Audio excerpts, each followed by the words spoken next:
So one of the things that I've been working on a lot for my students is assigning them a read aloud. Next week, I'm going to start doing those read alouds as a video and then uploading it to students. But for this week, since I haven't had them do any kinds of reading, I've been assigning it as an activity. So I would go to activities, add, assign activity, and I can show you. Earlier today, I had them do the read aloud and a summary of Walter the Farting Dog. And so with this read aloud, I'll show you what that would look like.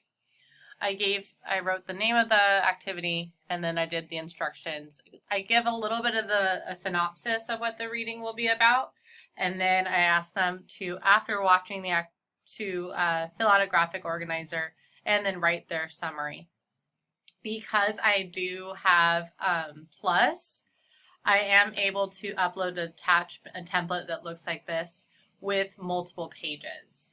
Without that access, I would only be able to do one page. So depending on what you have, you can just do like a graphic organizer of somebody wanted but so then and having them fill this out. If I already have all the labels here for them, it allows for them to then type into it and they'd be able to do that quickly.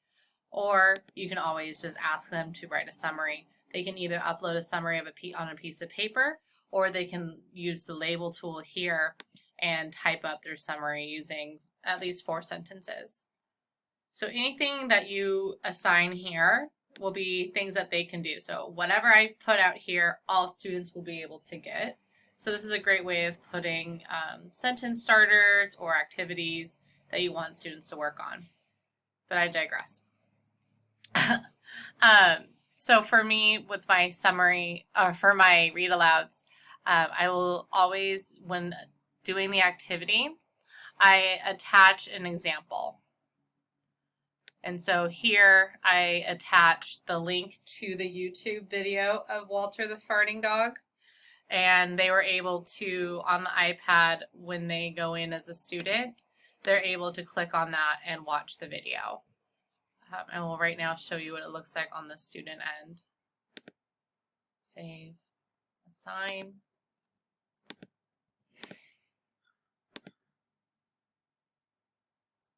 And so here we go, refresh.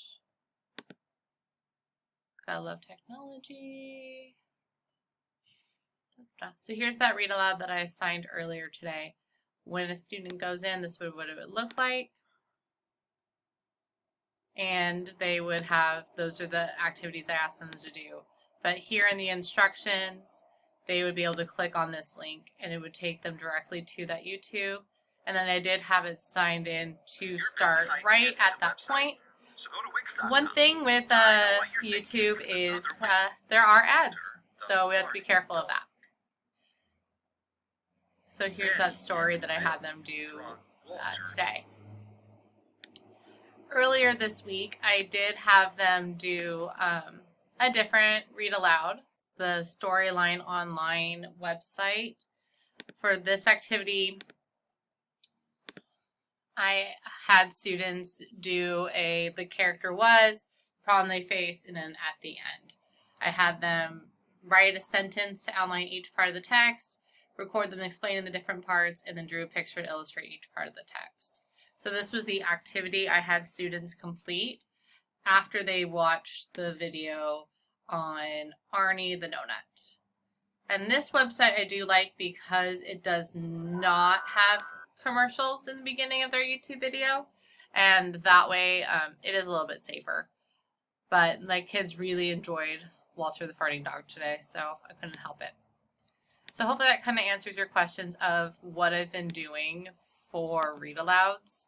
I have used them this week as their reading practice because I'm just trying to get kids online, and later I'm just going to start just having them enjoy it and that being their morning activity.